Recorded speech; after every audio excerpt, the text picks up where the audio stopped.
Noong 2011, according to the World Health Organization, 16% of Filipino students aged 13 to 15 had seriously considered suicide, and 13% had actually attempted suicide. Sa Visayas, lalo sa Cebu, the highest seekers of counsel are high school students and wives of OFWs. Ito isang epidemic na halos hindi nahahalata, hindi napapansin, at kung minsan ay ayaw kilalanin dahil may kasamang stigma o negative image. What are the causes of depression in the Philippines according to studies? Karamihan, family and social issues. Di pagkakaunawaan sa pamilya at sa mga kaibigan, relationship and bullying among teens, yung nape-pressure ng barkada, at idagdag na natin ang religious bullying, yung mga lagi na lamang sinisita, binabantayan at sinasakal ng mga relihiyoso, natural disasters, of which we have abundance of, ay dahilan din ng napakaraming depression. Depression ng mga survivor at depression ng mga social workers at ibang kamag-anak na nagsusuporta sa mga survivors. According to studies, one great cause of depression in our country is traffic and poverty, including academic work. Paano ba nalalaman at nasusukat o nahahalata ang depression? What are the signs and symptoms of depression na dapat nating matyagan? Marami at iisa-isahin natin ang ilan doon. Subalit hindi naman kung meron ka nito ay depressed ka na, pero kung meron, ito ay isang sign ng posibleng depression, lalo't hindi naagapan. Lack of energy, loss of appetite, even constipation. No interest in work or other favorite activities. Poor or too much sleep, or too much appetite or too little of it. Weight loss or weight gain na biglang-biglaan. Extreme irritability. Lagi mainitin ang ulo kahit maliliit na bagay at hindi makayang pigilin ang galit. Anxiety and restlessness. Laging balisa, laging may kinakatakutan or fixation on the past. Ayaw nang limutin ang nakaraan, lalo ang mga maling nangyari. Thoughts of death or suicide. Even disabling fatigue. Yung laging pagod na wala nang magawa ng may gana, difficulty concentrating or making decisions, unexplained aches and pains, mga sakit ng ganito at sakit ng gano'n na hindi makita ng doktor kung bakit, madalas ito ay resulta o sintoma ng mental illness called depression. How do we deal with depression? Kung minsan meron na palang gusto magpakamatay sa ating pamilya, sa ating mga kaibigan, kapitbahay, o hindi man nagpapakamatay ay parang wala nang kabuhay-buhay, paano nga ba susugpuin, bubunutin ang ugat ng depression? First of all, understand the depression by describing it clearly. Unawain ang lungkot na ito sa pamamagitan ng malinaw na pagsasalarawan in vivid detail to a trusted person perhaps, or even just to yourself. 1 Kings 19:10. He answered, Lord God all-powerful, I've always done my best to obey you, but your people have broken their solemn promise to you. They have torn down your altars and killed all your prophets except me, and now they are trying to kill me. Ang nagsasalita si Elijah. Matapos niyang gapiin ng mga propeta ni Baal, ng Diyos-Diyosan ng bansa, siya ay pinagbantaan ni Queen Jezebel na papatayin din at hindi siya tinantanan ng paghabol dahil alaga ni Queen Jezebel yung mga priest niya. So Elijah fled, and this passage reveals what he feels in this point in time. He was very depressed. In fact, this prophet of God wanted to die. Elijah is very depressed, and he articulates his emotional struggle in a conversation with Yahweh. At ang kanyang cause ng kanyang depression, nag-iisa na lang daw siyang matuwid na naninindigan, namatay na daw lahat ng kanyang mga kasamahan, at ngayon siya ay laging hinahabol ng reyna at gusto siyang patayin, at ang mga tao daw ay tumalikod na sa Diyos at sumama na sa mga Diyos-Diyosan. Yun ang dahilan ng kanyang depression. At least alam niya, sinasalarawan niya, kaya madali nang malutas. Kailangan alam mo kung bakit ka depressed. Hindi lang yung malabong alam, kundi malinaw na alam. Jeremiah 12:1-4. Whenever I complain to you, Lord, you're always fair. But now I have questions about your justice. Why is life easy for sinners? Why are they successful? You plant them like trees and you let them prosper and produce fruit. Yet even when they praise you, they don't mean it. But you know, Lord, how faithful I've always been, even in my thoughts. So drag my enemies away and butcher them like sheep. How long will the ground be dry and the pasture lands parched? The birds and animals are dead and gone.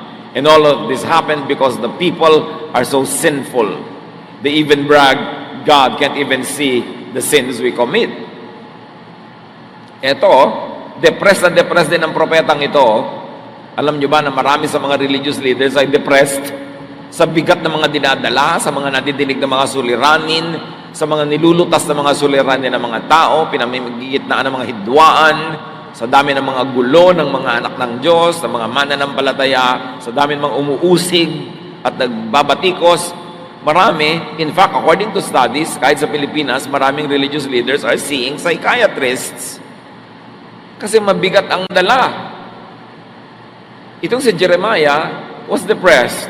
And he expresses the cause of his depression. Kaya pala siya labis-labis na nalulungkot at nade-depress. Bakit daw yung masasama ang umaasenso?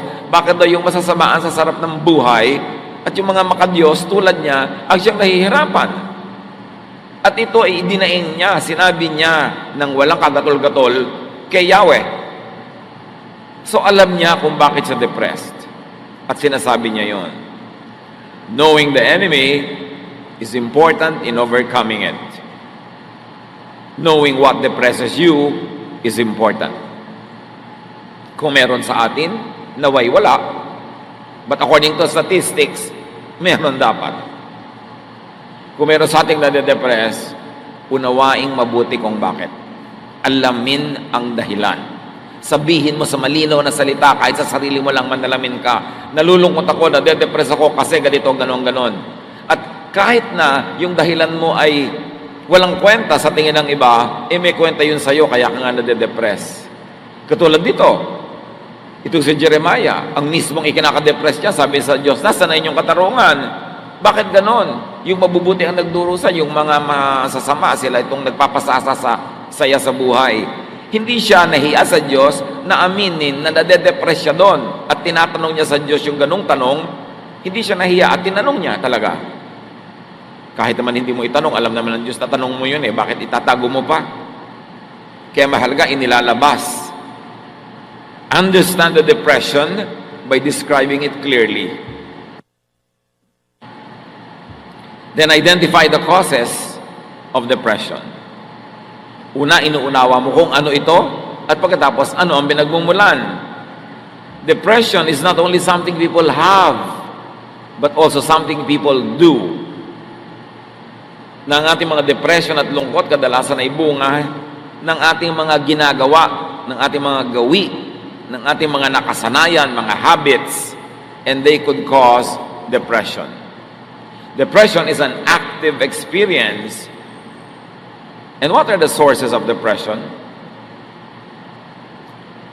Physiological or physical sources. Yung ating katawan, blood chemistry, mental condition, yung sitwasyon ng ating buong pangangatawan, pagkabusog o pagkagutom, pagkapagod o sobrang pahinga, o ang sobrang pag-iisip na nagpapalit ng hugis ng ating utak, lahat yan ay maaring maging magbunga ng depression. Job 19:17-21, another very depressed man of God. My breath disgusts my wife. Everyone in my family turns away. Young children can't stand me, and when I come near, they make fun. My best friends and loved ones have turned from me. I am skin and bones, just barely alive. My friends, I beg you for pity.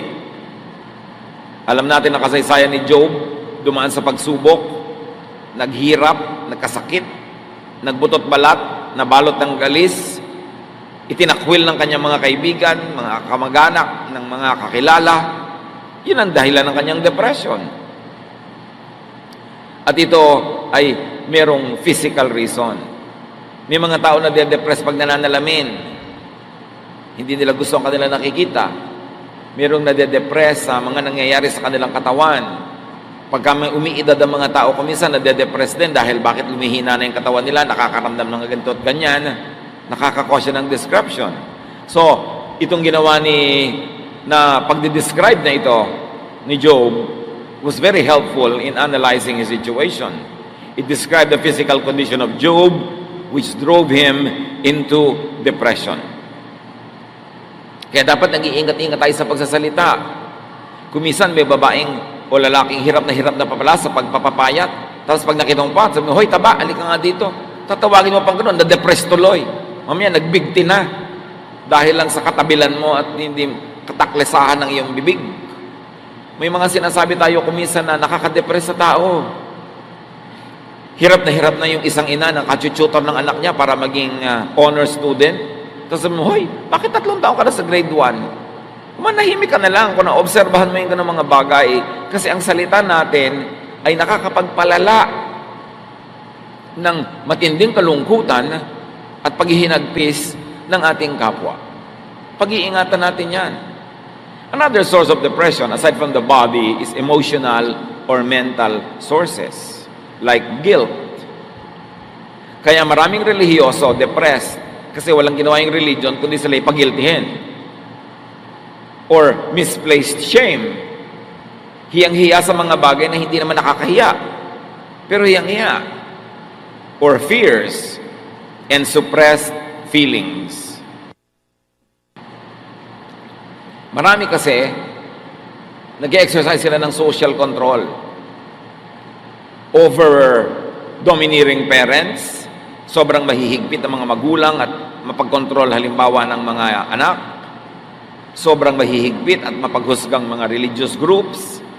Pag napasali ka sa mga ganito, nasusuppress yung feeling mo. Gusto mo magsaya, hindi ka makapagsaya. Gusto mo magbihis ng ganito, hindi mo maisuot. Sikil na sikil ka. Pagka yan nagpatuloy at naipon ng naipon, nagiging depression. Legalistic and dogmatic religiosity could cause grave negative emotions. Mas marami nagsusuicide na relihiyoso kaysa yung mga taong hindi relihiyoso. Kasi sikil na sikil. Akala nila galit ang Diyos sa sumasaya, ayaw ng Diyos nang natutuwa ka sa buhay, kaya lagi nilang inililihim, itinatago ang tunay nilang nadarama, ang nangyayari na de-depress. Kaya si Jesus ay nagagalit sa mga relihiyosong taong sobrang magpahirap sa mga tagasunod sa kanila. Binibigyan ng mga impossible expectations. Matthew 23:4, sabi ni Jesus, ang ganito daw ng mga religious leaders, they pile heavy burdens on people's shoulders and won't lift a finger to help. Sa 1 Samuel 18, 6-11, dito ay i-describe kung paano pinuri ng mga babae sa Israel ang mga nagawa ni David sa giyera na insecure tuloy itong si Haring Saul. David had killed Goliath, the battle was over. As the enemy went along, women came out of each Israelite town to welcome King Saul. They sang, Saul has killed 1,000 enemies, David has killed 10,000. This song made Saul very angry, and he thought, they are saying that David has killed 10 times more enemies than I ever did. Next, they will want to make him king. Saul never trusted David again. Nakita nyo, dahil sa kanta ng mga kababaihan na yon na insecure yung king, at napahamak din si David.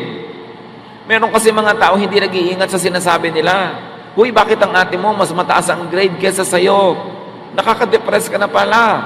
Bakit mas maganda siya kesa sa'yo? Bakit ganyan? Yung mga pinsan mo, successful, ikaw hindi. Comparisons.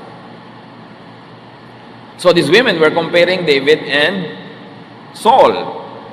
Verse 10, the next day the Lord let an evil spirit take control of Saul, and he began acting like a crazy man inside the house. David came to play the harp for Saul as usual, but this time Saul had a spear in his hand. Saul thought, I'll pin David to the wall. He threw the spear at David twice, but David dodged and got away both times. So meron daw masamang espiritu na pumasok dito kay Saul, kaya sinikap niyang sibatin itong si David 2 ulit. Hindi lang nga siya nagtagumpay. Pero kung nagtagumpay siya, napatay niya. Note that the evil spirit here could refer to ancients' way of describing depression. Wala kasing salita yung mga ancient people ng salitang depression. So sa kanila, pagka yung nade-depress yung tao, gumagawa ng mga bagay na ngayon ay alam natin ginagawa ng depressed people, sinasabi nila, may masamang espiritu. Hindi laging literal ang masamang espiritu. Kulang lang sila ng kaalaman sa siyensya para i-describe clinically yung nangyayari. Kasi para naman talagang tinitirhan ng demonyo, yung grabe ang depression. Kung hindi pinapatay ang sarili, pumapatay ng iba. So identify the cause or causes of depression. In Saul's case, it was envy. Envy that was encouraged, nurtured by these women who were singing songs that made the king insecure. Meron silang pananagutan doon kung bakit nagkaganon din yung hari. Another way to deal with depression is to uproot the causes of it. 1 Samuel 16, 14 to 19. The Spirit of the Lord had left Saul, and an evil spirit from the Lord was terrifying him. In other words, peaceful thoughts were not in his mind anymore, and he was filled with very troubling, depressing thoughts. It's an evil spirit from God that's frightening you, Saul's officials told him. Your Majesty, let us go and look for someone who is good at playing the harp. He can play for you whenever the evil spirit from God bothers you, and you will feel better. Dito maraming naguguluhan na nagbabasa ng Biblia, bakit daw pinapayagan ng Diyos yung evil spirito na maglabas-masok kay Saul? Terminology nga ng mga sinaunang tao for depression. So nung umalis sa kanya ang matino at tahimik na pag-iisip, syempre ang pumalit, magulo at violent na pag-iisip. At sabi ng kanyang mga tauhan, maghahanap po kami ng musikero, yung magandang tumugtog. At kung kayo ay ginugulo ng espiritong yan sa inyong utak, tutugtog siya at kayo mapapayapa. All right, Saul answered, find me someone who is good at playing the harp and bring him here. A man named Jesse who lives in Bethlehem has a son who can play the harp. One official said, he's a brave warrior, he's good-looking, he can speak well, and the Lord is with him. Again, the evil spirit is thought to be the cause of the king's bad mood. The evil spirit could actually be depression. All the signs, the clinical signs are there. And the ancients thought that playing musical instruments, seeing beauty, and hearing good speech could drive away evil spirit. This demonstrates the attempt to deal with the cause of the depression. So na-identify nung mga tao ang cause of the depression. Sabi nila, evil spirit yan. Tugtugan para umalis. Pero ang totoo, of course, they were trying to uproot the cause of the depression. But they were really applying what modern day practice would call therapy. Music therapy, aromatherapy, arts therapy. Kasi sabi si David daw, good looking, magandang tingnan, maganda ang tinig, maganda magsalita. In other words, soothing to the senses. Na ngayon, pinapractice even in psychiatry therapy. Pag stress ka, pupunta ka sa isang spa, may aromatherapy, merong touch therapy, sari-saring therapies. So talagang depression yung kanilang nilulutas. Modify and improve your lifestyle if you see symptoms and signs of this. Eliminate or minimize lifestyle problems. At ito ang ina-identify ng modern science na nagiging cause ng maraming incidents of depression. Overworking.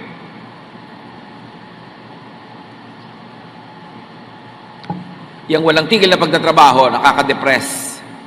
Hindi mo na alam, depressed ka na pala. Kaya inutos ng Diyos, kailangan may pahinga bawat linggo. Huwag kang magmimintis ng pahinga. Pag nasobrahan ka ng pagod, pwede ka ma-depress. Lack of exercise. Yung laging ayaw kumilos, laging tinatamad, laging nakatihaya, nakataob, nakatagilid, nakatiwarek. Pwede yan mga kandidatang ma-depress. Kasi dapat ikinikilos mo ang iyong katawan para mag-circulate ang iyong dugo. Procrastination. Yung lahat ng gusto mong gawin sa buhay na inuurong mo, pinapabukas-bukas, nagigilty ka rin sa kalooban mo na hindi mo nagagawa yung trabaho, nai-stress ka na marami kang unfinished work. So procrastination o pagpapaliban ng dapat gawin can also cause depression. Imbalanced spirituality.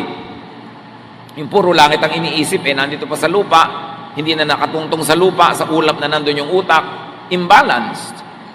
And unresolved stressors like separation from loved ones, isolation due to rejection, repression or suppression of inner feelings, guilt, fear, lahat ng yan, mga sakit ng utak. Know and solve the cause.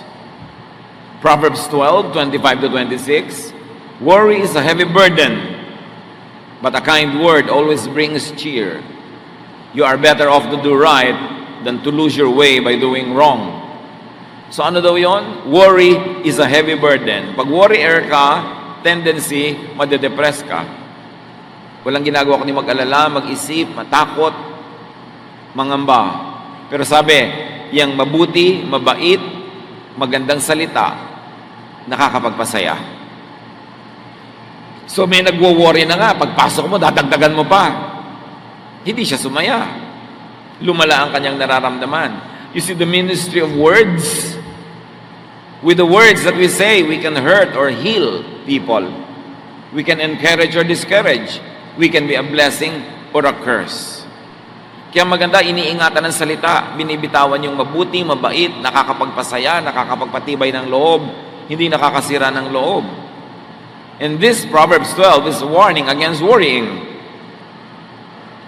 And it's a prescription to hear and say kind words.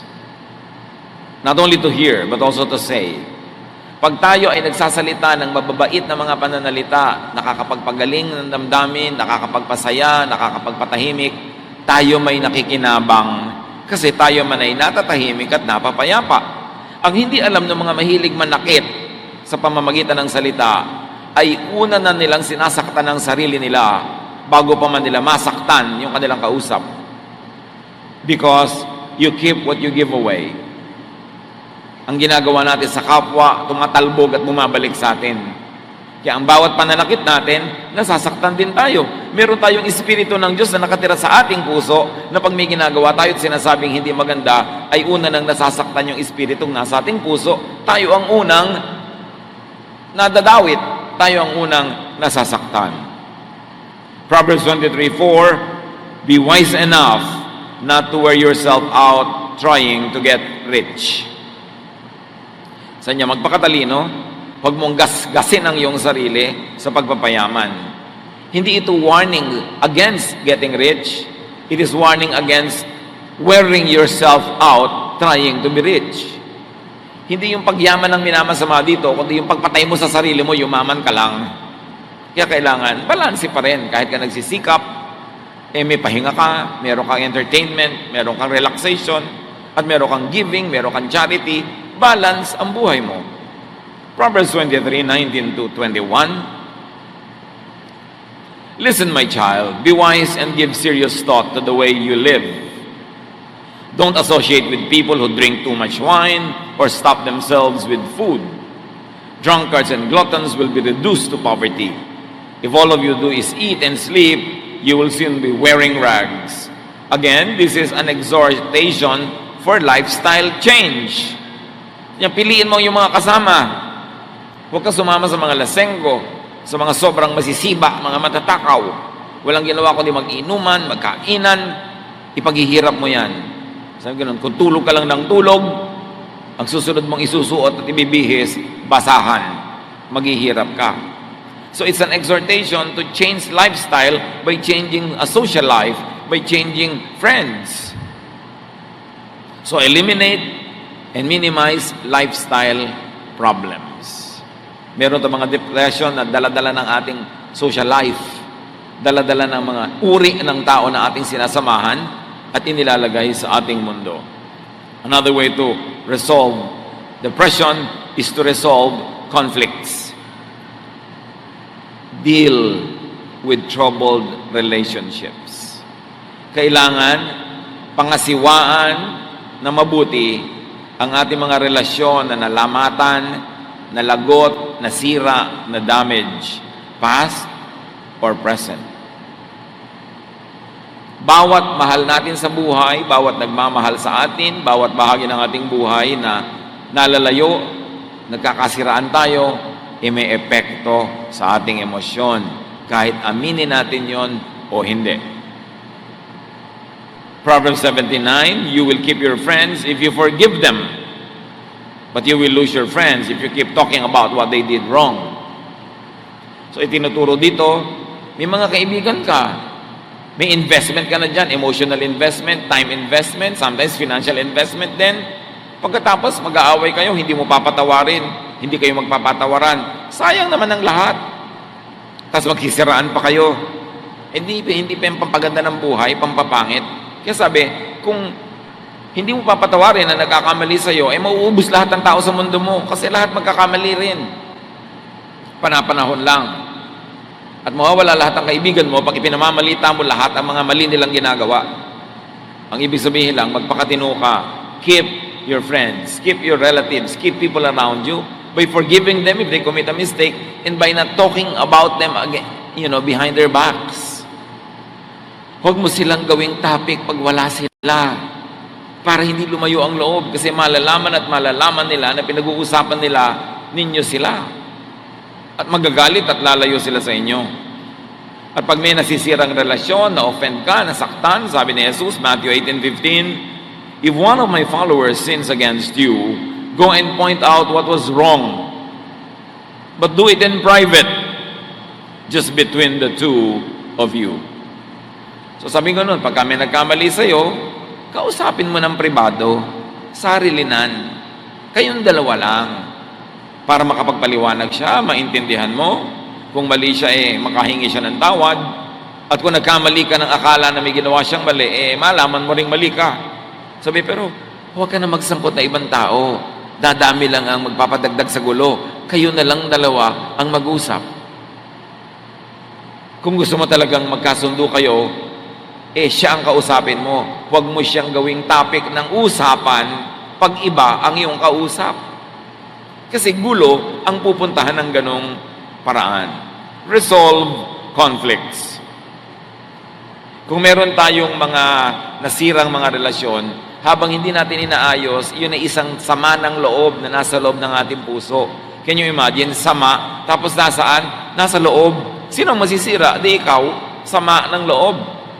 Kaya yung may sama ka ng loob sa tao, hindi mo pinagtatapat, hindi mo sinasabi, hindi siya nagkakaroon ng pagkakataong ipaliwanag ang kanyang sarili o kaya ay humingi ng tawad. Kim mo yung sama ng loob. Sino sisirain nun kundi ikaw? At pagka yun ay ipinaghalo-halo mo pa yung mga iba pang mga pinag-usapan na natin na cause that depression, ikaw talaga ay madedepress. At sometimes, wala kang kamalay-malay, ano ba talaga ang tunay na dahilan? Bakit ka matamlay? Bakit ka walang sigla? Bakit ka natatakot? Bakit ka bugnutin? Yung pala, may depression. A sure way to deal with depression is to do good. Gumawa ng mabuti. Affirm and improve your self-worth and that of others. Make yourself and others feel good. Connect with positive people and feelings. Give yourself and others pleasure and satisfaction. Make yourself and others happy. Sa madaling salita, iwasan o bawasan o tanggalin ang depression sa pamamagitan ng kaiga-igaya, masayang pakiramdam. Pasayahin mo ang iyong sarili, pasayahin mo ang iyong kapwa, at sa climate of happiness, you will thrive. Your emotions will heal.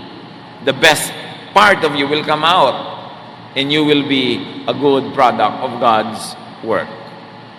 Proverbs 14:22, you will earn the trust and respect of others if you work for good. If you work for evil, you are making a mistake. Lagi kang gumawa ng mabuti. Yan ang tamang gawin. Pag may ginagawa kang hindi mabuti, nagkakamali ka sa landas na yung tinatahak. Kasi lahat ng itinatanim ay inaani. At lahat ng inaani, nagbubunga talaga yan. Dumadami. So magtanim ng mabuti para umani ng mabuti. Ang itinatanim nating masama, inaani din natin sa ating buhay. Magandang ministry to make yourself and others feel good, not feel bad. May mga tao ang gifted sila at making people feel bad. Pinapalungkot, nilalait, minamaliit, iniinsulto, kinakawawa, sinasaktan. Hindi yun ang makadiyos na paraan ng pamumuhay at pakikipagkapwa. Sabi sa Ecclesiastes 8:15, so I think we should get as much out of life as we possibly can. There is nothing better than to enjoy our food and drink and to have a good time. Then we can make it through this troublesome life that God has given us here on earth. Sabi niya, alam niyo kung ano ang aking natanto? Dapat matanggap mo mula sa daigdig, mula sa buhay, mula sa langit, ang lahat ng pwede mong matanggap na magagandang bagay.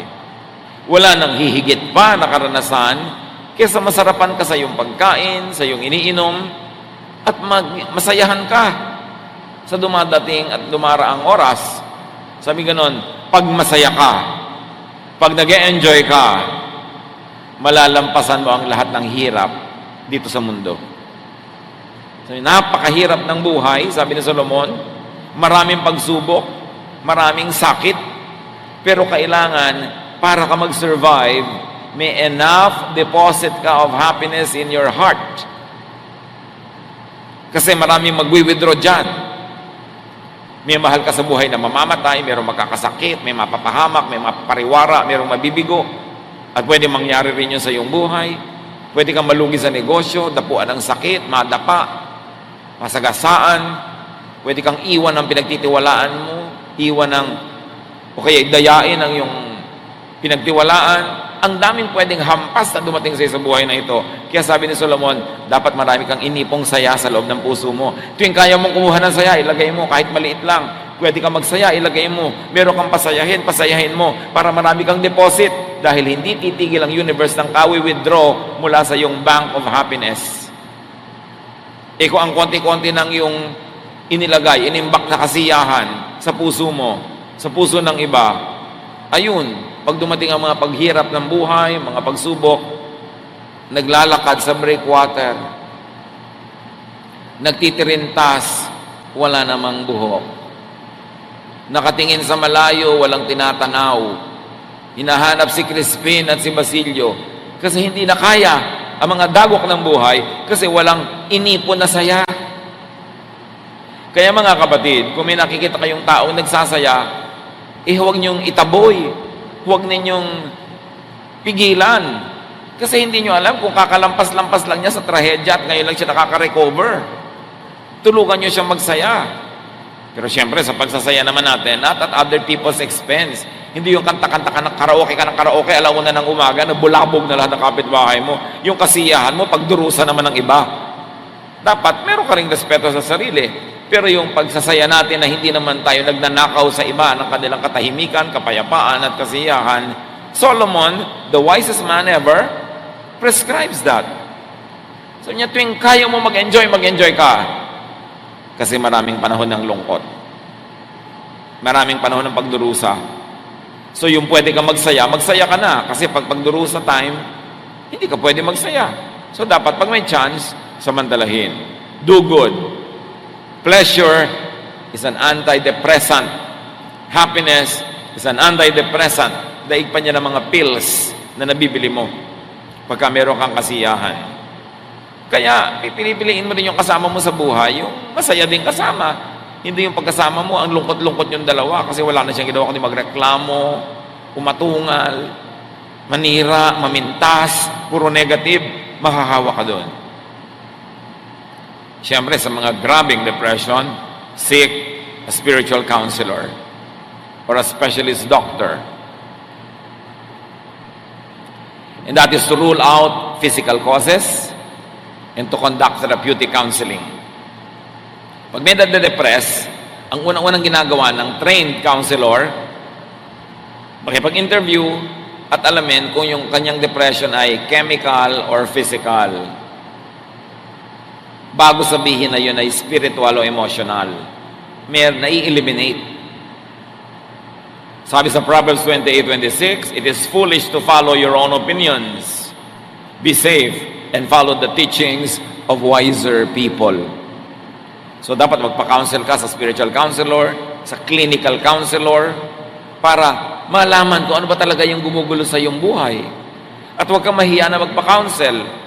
Pagka nakakakita ka na ng buwan doon sa tasa, pag nakakarinig ka na ng mga umaawit sa iyong tenga na wala naman, kailangan mo ng counselor at huwag kang mahiya, huwag mong itago yan kasi you need help. Hindi mo pwedeng pagalingin ang sugat kung tatakpan mo. Kailangan mo siyang tanggalan ng takip, ibunyag, ihayag, langgasin kahit mahapdi, linisin para gumaling. Pero yung tatakpan, mabubulok sa loob. Kaya kung tayo nade-depress, dapat nating sabihin sa isang napagkakatiwalaan o sa isang spiritual or clinical counselor para tayo matulungan kung hindi na natin kayang tulungan ang ating sarili. People who want to stop taking medication must first consult their doctor.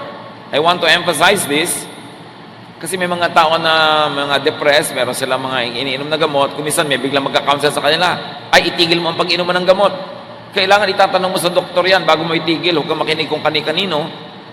Kasi may mga tumitigil na biglang nasisira ang chemical balance ng kanilang katawan at biglang tumatalon mula sa building.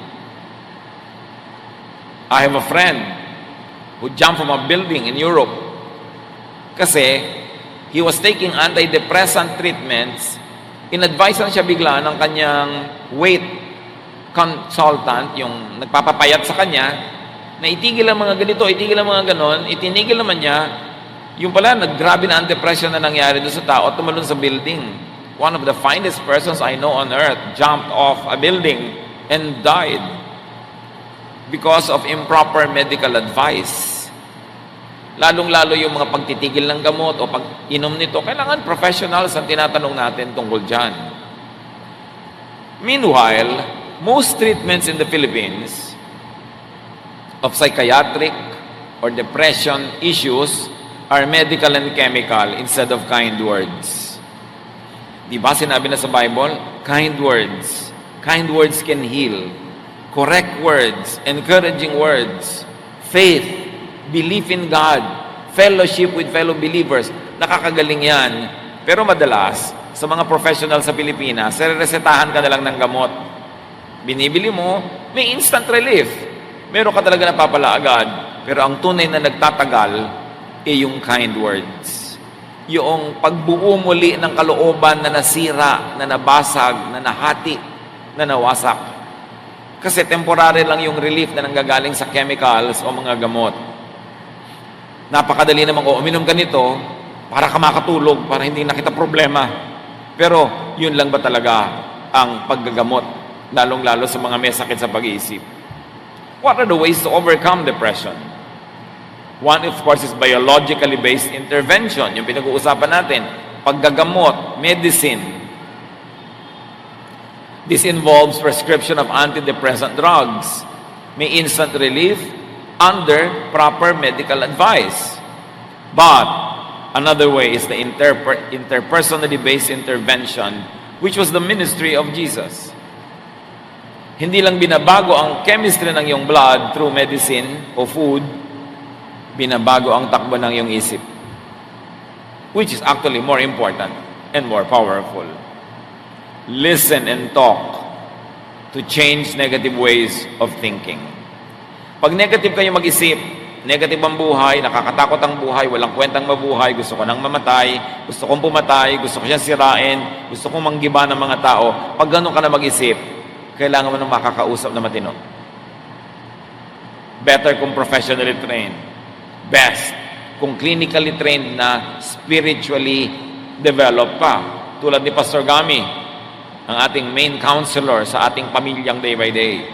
He's not only a pastor, he's not only educated in the Bible, he also has clinical education in counseling. So nababalansin niya yung kanyang counsel. Napakahalaga, but you've got to talk to someone and you've got to listen to someone. This is considered the more effective and longer lasting treatment. Kailangang ilabas mo ang iyong niloloob, ihinga sa mapagkakatiwalaan. Huwag sa chismosa dahil bukas alam na ng buong barangay. Pinipili mo dahil lalo ka madedepress ngayon, dalian yung pagbibigti. Pag chismosa ang napagsabihan mo. Kaya kailangan pinipili mo yan. Pero kailangan, mga kapatid, makinig. Kung madilim na ang takbo ng ating isip, pinagdidimla na tayo ng paningin, pangit na ang tingin natin sa buhay, wala na tayong pag-asa, puro negative, kailangan baguhin ang pag-iisip. Romans 12:2, be transformed by the renewing of your mind. Kailangang baguhin mo ang iyong ginagawa sa pamamagitan ng babaguhin mo sa iyong pag-iisip.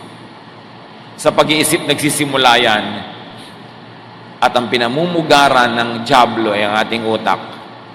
Lalo naman na yun ang dapat tahanan ng Espiritu ng Diyos, ang ating isip.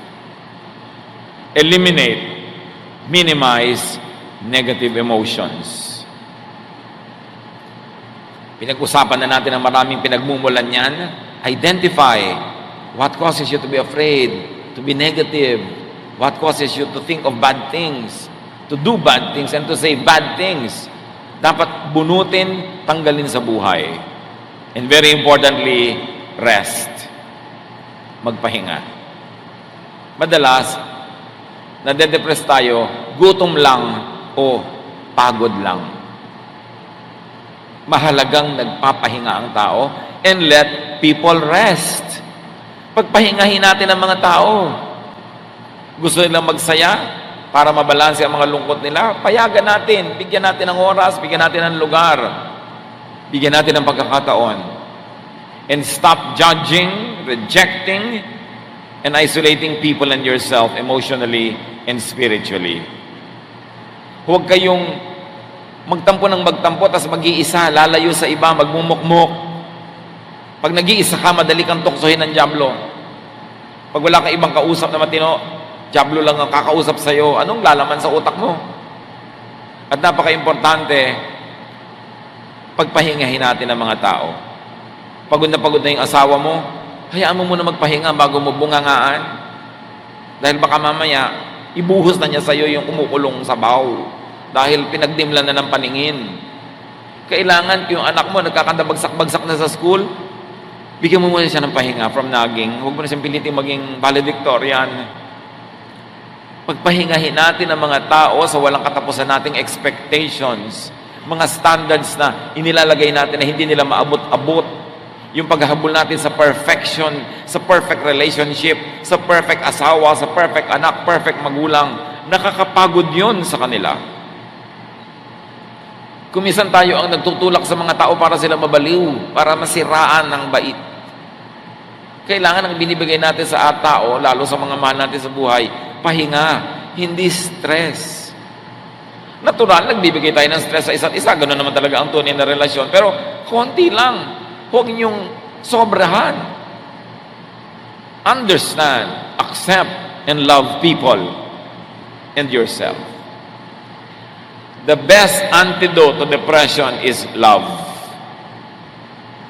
Pag alam mong mahal ka, alam mong tinatanggap ka, inuunawa ka, naku, hindi ka dadapuan ng depression.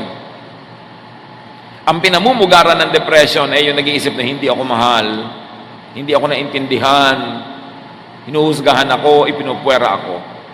Tumigil tayo ng pagpupwera sa ating sarili mula sa karamihan at huwag tayo magpwera ng iba. Hoy, kagalit natin si ano, huwag natin siyang kakausapin. Wala dapat ganyanan. Lumayo ka sa kanya, ihiwalay natin siya, parusahan natin. Kung minsan, hindi na ibigay ng asawa mo yung gusto mo, paparusahan mo ng hindi mo kakausapin ng isang linggo.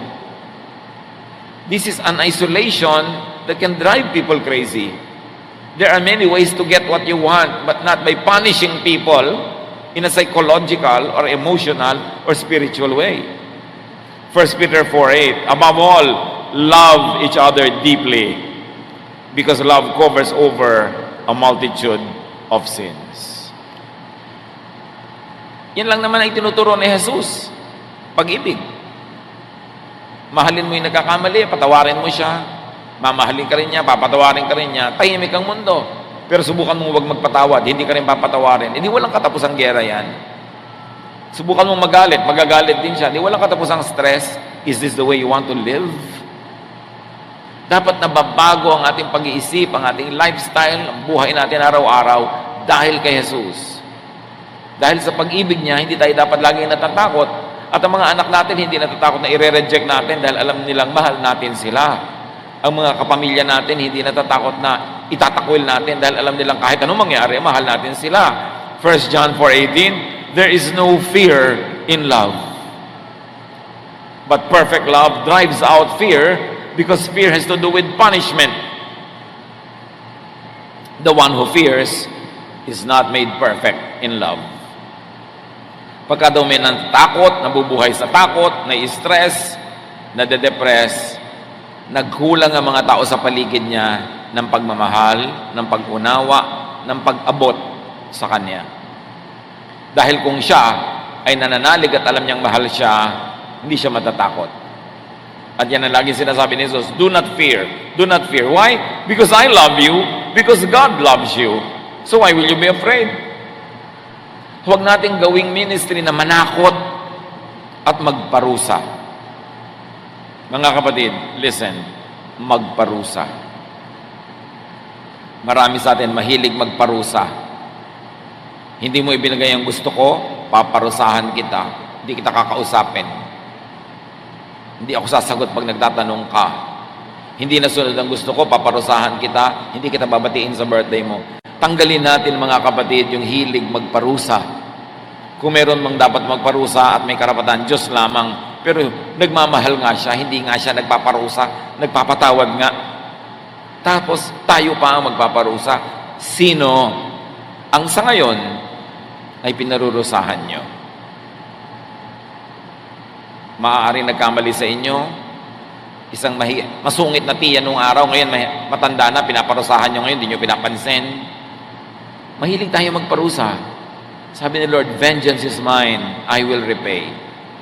Huwag tayong mahilig magparusa kasi pag may pinaparusahan tayo, nagdurusa din tayo, di man natin aminin.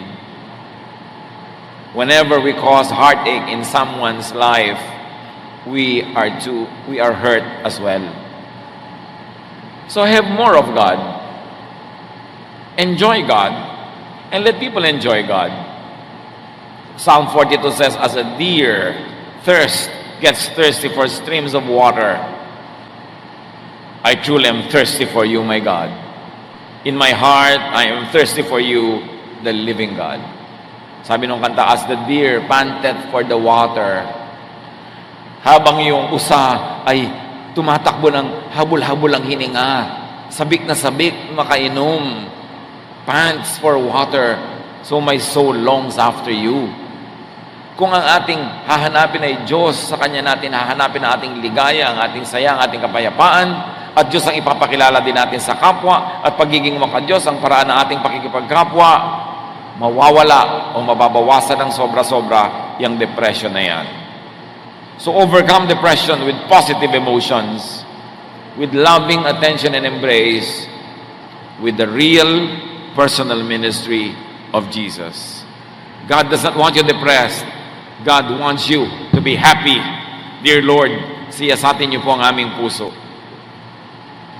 Kayo na nakakakilala sa amin. Kayo na dakilang manggagamot. Nawa sa maikling panahon na ito ay naliwanagan kami sa very real and very dangerous issue of depression in our midst. Tingnan niyo po kami kung kami ay may depression. Kilalanin namin ito. Ipagtapat, sabihin sa inyo at sa mga may kakayanan na tulungan kami.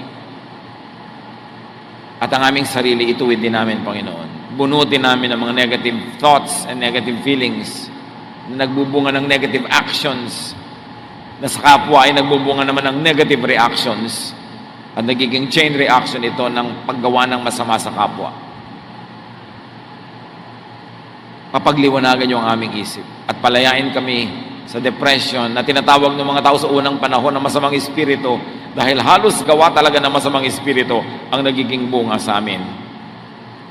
Kung meron sa aming kalagitnaan, Panginoon, na may mga depression, malalalim na mga lungkot, feelings of despair, kawalan ng pag-asa, hipuin niyo po ang aming mga puso. Punuan niyo ito ng pag-ibig ng iyong anak na si Jesus at pagalingin ang mga sugat ng aming damdamin. I like to pray for those who have any form of depression. Meron tayong mga lungkot na malalim, matagal, at nagpapahirap sa ating kalooban, nagpapasikip sa ating dibdib, nagbibigay ng mga takot. I like you to stand, we will pray, and we will ask the Lord, Jesus Christ, our healer, to heal our depression. Yes, Lord, your people are standing up before you because we recognize that you are our healer. You are our counselor. You are our therapist. At nais naming unahin ay ilapit sa inyo ang tunay na nilalaman na aming puso, ang tunay naming niloloob sa mga depression, mga lungkot, mga fears, feeling of hopelessness, feeling of tiredness, emotionally and spiritually. Narito, Panginoon, yung mga anak. Sino pang nais tumayo at magsabi sa Panginoon, I declare before you, O Lord, that I am your patient. I want you to heal me. I want you to touch me. Stand up right now and pray to God. Ask the Lord to heal you of your depression. Ipagtapat kung ano ang nadarama, saan ito nagmumula, kilalanin na ito ay dapat paalisin at itakwil niyo sa inyong buhay sa ngalan ni Jesus. And later on, we will pray together. But right now, seek God's counsel. Seek God's touch. At ilapit ang mga nagiging bunga ng ating depression.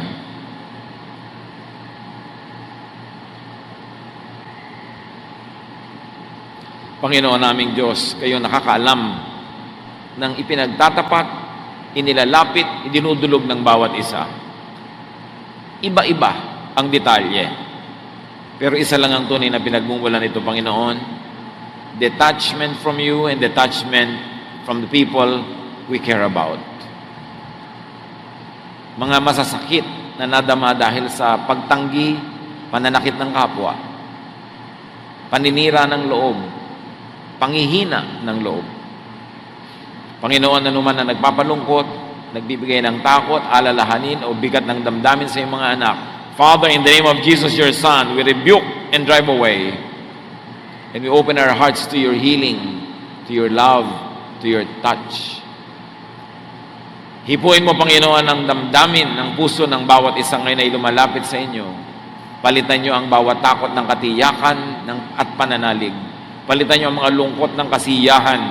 Palitan niyo, Panginoon, ang mga kahinaan ng lakas at ang lahat ng kadiliman ng inyong makapangyarihang liwanag. Touch our hearts. Heal us of depression, O Lord, whatever form, whatever shape it may come. Lord, heal your people.